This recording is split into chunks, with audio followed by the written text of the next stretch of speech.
안녕하세요. 올해로 결혼 1년차를 맞는 30대 초반의 여성입니다.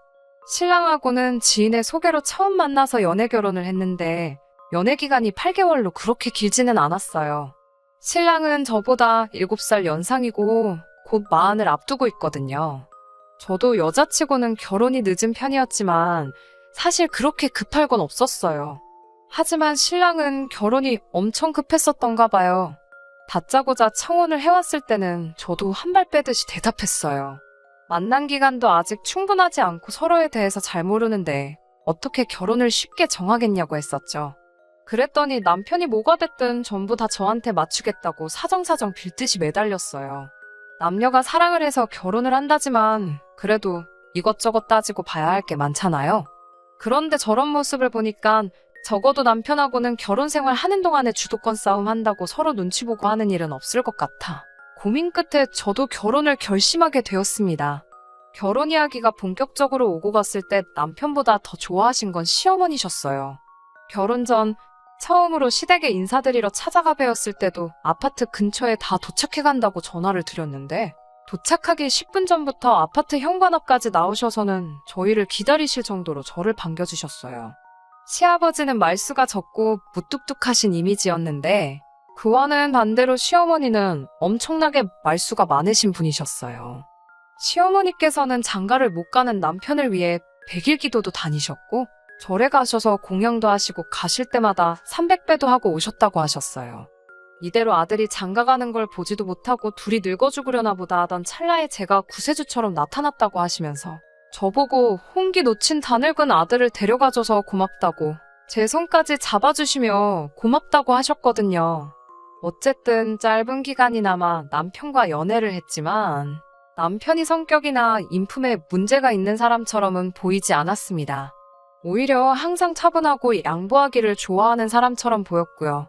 거기에 직업도 억소리나게 버는 건 아니지만 그 나이 치고도 벌이도 괜찮고 회사 또한 탄탄한 곳인데다가 능력이 있는 사람이라서 정리해고를 당할 걱정도 없는 그런 사람이었거든요. 나이가 많은 게 흠이긴 하지만 외모도 봐줄만 하고 결혼을 위해 시작한 거라지만 운동도 하면서 자기관리도 소홀하지 않은 사람이거든요. 거기에 시어머니께서도 아들 걱정이 크긴 하시지만 저에게 직접적으로 고맙다는 말까지 해주실 정도인데 남편이 여태까지 결혼을 못한 이유가 뭘까 싶었어요. 그때 좀 더 의심을 하고 알아봤어야 했는데 저도 너무 좋은 게 좋은 거라고만 생각을 했나 보네요. 아무튼 시부모님을 처음 뵌 날에 제가 빈손으로 갈 수는 없으니 뭘 해가는 게 좋을까 하다가 종류별로 과일이 들어있는 바구니 하나와 한우 선물 세트를 사가지고 갔습니다. 과일 바구니를 보고는 과일을 돈 아깝게 뭐하러 사오셨냐고 하시고 소고기도 한우나 수입산 냉동 소고기나 뱃속에 들어가면 다 똑같은데 다음부터는 한우 같은 거는 사오지 말라고 하셨어요. 사실 그때는 시부모님이 짠돌이 구두쇠라는 생각보다 인사하러 온 건데 뭘 그렇게 큰 돈까지 썼냐며 걱정해 주신 줄로만 알았습니다. 저희가 오기로 했는데 음식마저 따로 준비해주지 않으셨더라고요. 그 어떤 진수성찬을 기대한 건 아니었습니다. 그렇다고 시어머니께서 저희가 온다고 해서 꼭 밥을 챙겨주셔야 한다는 법은 없지만 보통은 자식이 결혼할 상대방을 데려오면 식사 정도는 준비해 주시는 게 보통 아닌가요? 남편이 저희 집에 인사 올 때는 엄청난 건 아니지만 저희 어머니께서 아침 일찍부터 손수 음식 해주신다고 남편이 좋아하는 음식이 뭔지 며칠 전부터 물어보시고 재료가 겹치더라도 남편이 좋아한다는 거 위주로 탕수육이며 돼지갈비에 찌개까지 일일이 다 준비해 주셨는데 심지어 그날은 저와 남편이 퇴근하자마자 만나서 찾아뵌 거라 식사 전이라는 사실을 이미 알고 계셨을 텐데 말이에요. 배고프다고 말도 못 꺼내고 시부모님 하시는 말씀 들으며 자리를 지키고 있는데 뱃속에서 민망할 정도로 크게 꼬르륵 소리가 나더라고요. 다행히 남편이 눈치를 채고는 자기나 저나 아직 식사 전이라고 이야기는 이쯤 하고 근처에 나가서 외식이라도 하고 오자고 제안을 했어요. 그런데 시어머니께서 딱 잘라 끊으시더라고요. 요즘 물가가 장난이 아닌데 무슨 외식이냐면서 쓸데없는 데다가 헛돈 쓰지 말라고 하시면서 말이죠. 그러면서 밥을 차려줄 테니 집에서 먹자고 하시는 거예요. 저보고 괜찮냐고 물어봐 주시긴 했지만 세상에 어느 누가 그 자리에서 예비 시어머니가 손수 차려주시는 식사를 싫다고 거절할 수가 있겠어요? 그래서 알겠다고 했지요. 그리고 나서 차려주신 식사는 정말 상상을 초월할 정도였습니다. 모첩반상 임금님 수라상을 기대했던 건 아니지만 정말 해도 너무했다는 생각이 들더라고요. 이나간 유리 반찬통에 제멋대로 담겨있는 마른 반찬 몇 가지에 짝이 안 맞는 수저와 각기 다른 밥그릇.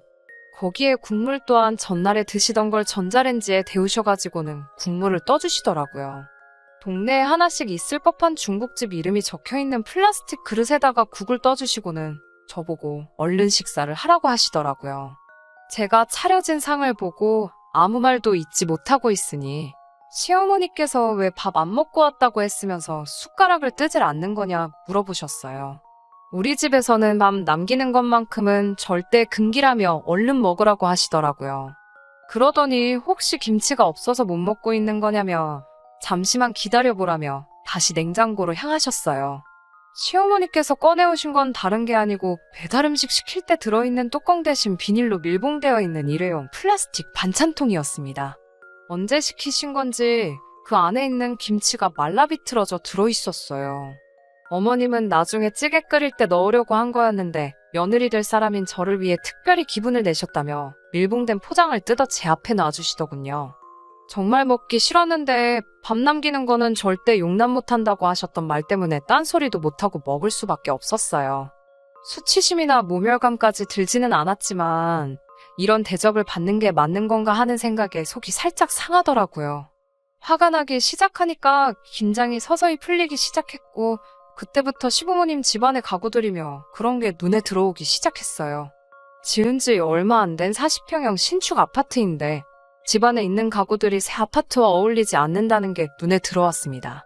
정취를 알릴 때 튀어나와 철컥철컥 소리만 내고 있는 망가진 뻐꾸기 시계며 가죽이 해질 대로 해져 있는 소파, 색깔이 맞지 않는 장식장과 서랍장 등등 세월의 흔적은 물론 어디서 주워오신 게 아닐까 싶은 가구들이 많았어요.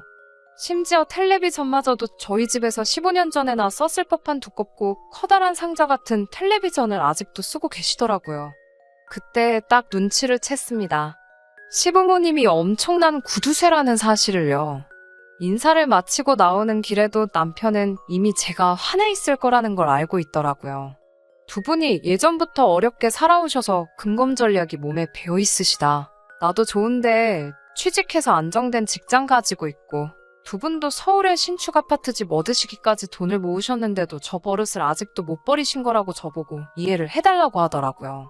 미리 말을 해줬으면 좋았겠지 않냐고 따졌더니 남편이 어려워하면서 사실 제가 결혼하려고 데려온 첫 상대방도 아니고 전적이 몇 번 있었는데 다들 두 분이 하시는 꼴을 보고 치를 떨고 떠나간 거라 그 사실을 말해주기가 어려웠다고 솔직하게 털어놓더라고요. 두 분이 그러시는 게 흠인 걸 알면 차라리 처음부터 꺼내는 게 좋았을 거라고 말해주고 사정사정하는 남편의 말을 이해해주기로 했습니다. 대신 남편에게 한 가지만 확실하게 해달라고 부탁을 했어요. 결혼은 남편과 제가 하는 거지 우리 부모님이나 시부모님 양가가 하는 게 아니라고. 그러니 나도 친정으로부터 간섭이 없도록 할 테니 남편 또한 그렇게 해달라고요. 특히 시부모님이 엄청난 짠돌이시다 보니 결혼 준비하는 것부터 해서 이것저것 돈 들어갈 일투성이인 상황에 불만이 아주 많으실 거라 생각이 되었거든요. 그래서 결혼을 준비하는 과정에서 두 분이 비용적인 측면이나 그 어떤 것에 대해서도 불만을 제기하시고 간섭하려 들면 이 결혼은 없던 일로 하겠다고 울음장을 놓았습니다. 사실 자식된 입장에서 부모에게 거역하기 힘든 건 사실이지만 그래도 저도 늦게나마 올리는 인생에 단 한 번뿐인 결혼식인데 제가 모아놓은 돈이 부족한 것도 아니고 뭐 하나 빠지는 게 없는데 그깟 돈 얼마 아끼겠다고 시부모님처럼 궁상맞게 아끼고 싶은 생각이 없었거든요. 그리고 지금부터 간섭할 여지를 드린다면 결혼 후에도 당연히 시부모님이 원하는 대로 좌지우지 될 테고 그렇게 되도록 놔두고 싶지는 않았어요.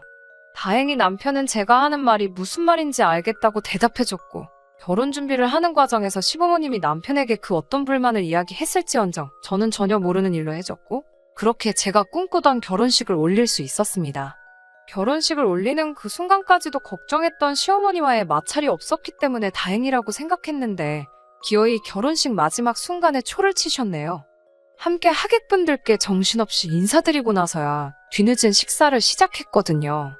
뷔페 막바지라서 사실 먹을 게 그리 많이 없기는 했는데 결혼식 동안 정신이 쏙 빠지는 바람에 사실 배고픈 것도 모르겠어서 아쉽지도 않고 먹고 싶은 것도 그리 없더라고요.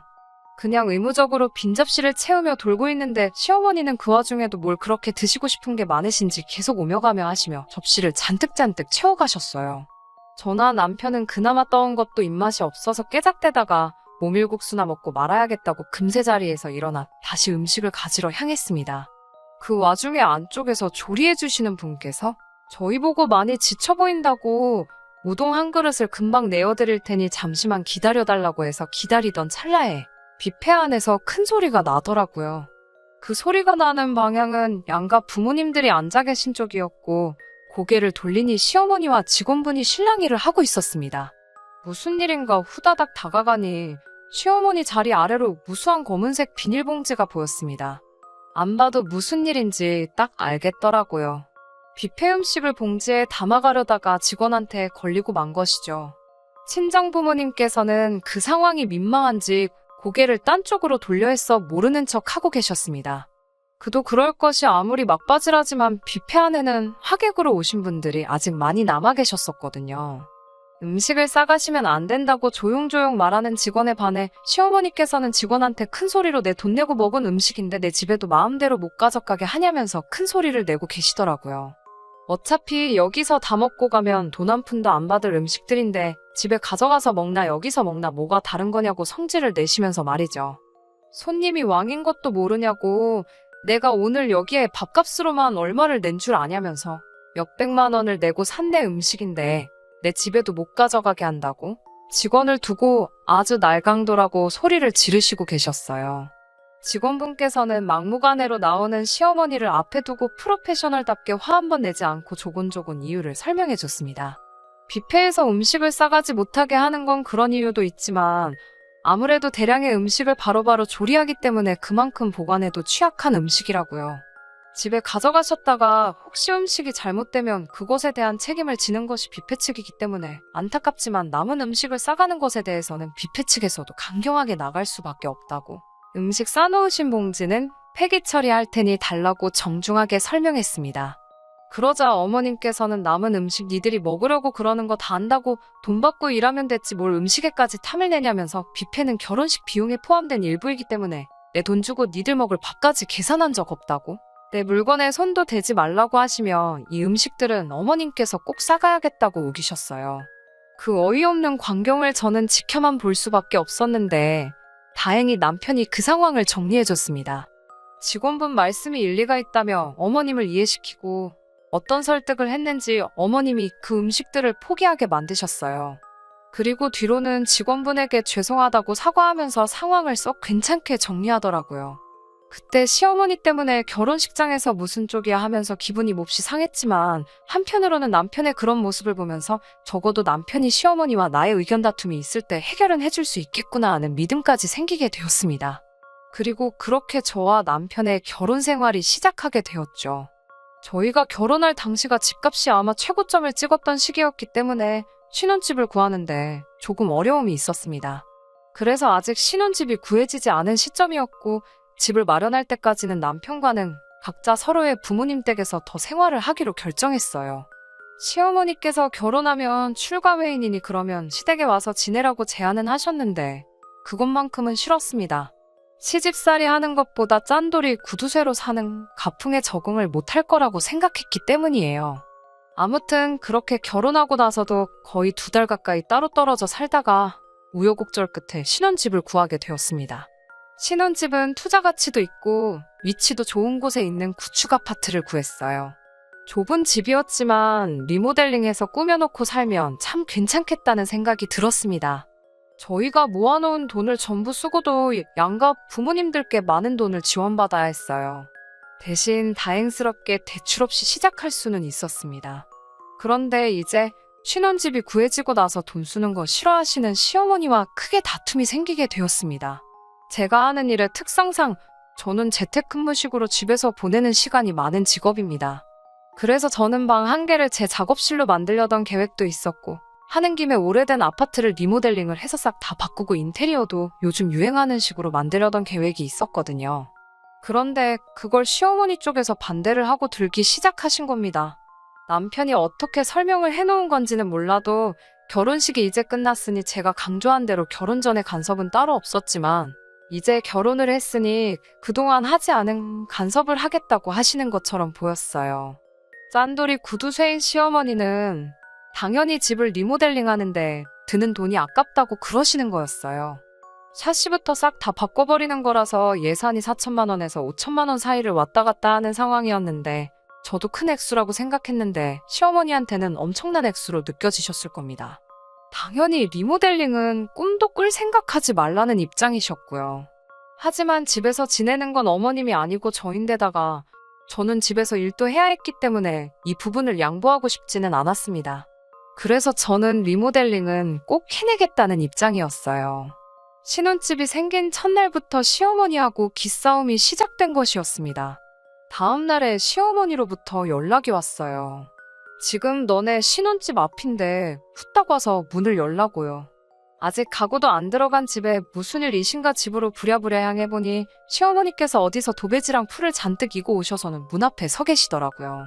리모델링을 무슨 돈을 몇 천만 원이나 주고 하냐고 어머님께서 직접 도배를 해주시겠다고 말입니다.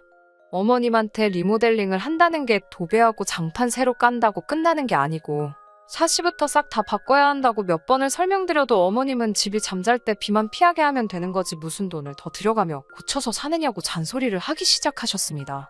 그렇게 어느 한쪽도 양보하지 않는 팽팽한 신경전이 시작되었어요. 남편에게는 퇴근 후에 편히 쉴 수 있는 공간이기도 했지만 저에게는 그것과 더불어 일마저도 집에서 해야 했기 때문에 집이라는 공간을 좀 더 효율적으로 쓰기 위해서는 리모델링은 꼭 해야 하는 일이었어요. 어머님은 제가 뜻을 굽히지 않으니 최후의 수단으로 치사하게 나오기 전법을 쓰기 시작하시더라고요. 저희가 신혼집을 구할 때 보태주신 비용 이야기를 하면서 자기가 하자는 대로 하지 않으면 그 돈을 도로 돌려받아가야 하겠다고 우기기 시작하셨습니다. 이야기가 그렇게 나오니 암만 결혼식 올리고 남편과 같이 하루도 지내본 적 없는 그 상황에서 저도 될 대로 되라였습니다.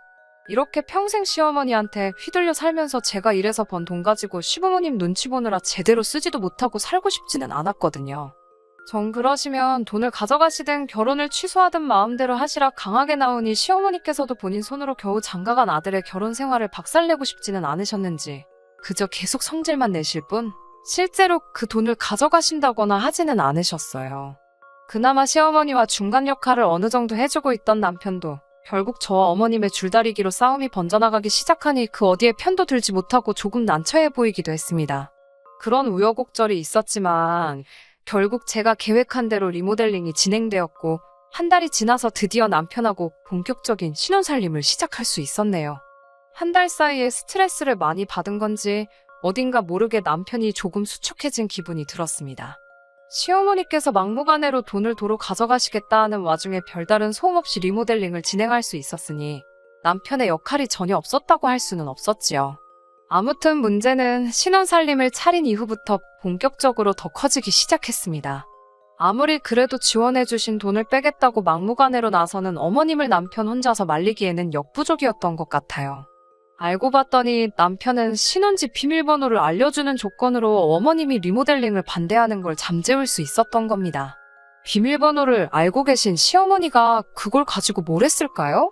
여러분이 상상하시는 그대로입니다. 시어머니는 연락도 없이 틈만 나면 저희 신혼집을 마치 본인 집인 것 마냥 드나드셨어요. 남편은 회사에 나가 있기 때문에 마주칠 일이 거의 없었지만 집에서 일을 하는 저에게는 그것만큼 힘든 일이 또 따로 없었습니다. 게다가 그냥 제가 걱정돼서 오셨다 가는 게 아니었으니 그게 또 문제였어요. 말도 없이 들어오셔서는 전기세 나온다고 집에 있는 콘센트를 다 빼버리시는 건 물론 난방비가 많이 나온다 하시며 보일러를 꺼버리는 건 기본이고 냉장고를 열어가지고는 너네는 무슨 돈이 그렇게 남아 돌아서 과일 같은 걸 사 먹느냐며 잔소리까지 하십니다. 처음 시댁에 찾아뵈었을 때 저한테 과일 같은 거 비싸다고 사올 필요 없다고 하신 말씀이 저를 배려해 주신 게 아니라 돈 아까우니까 과일 같은 건 사 먹지 말라고 하신 말씀이었던 거죠.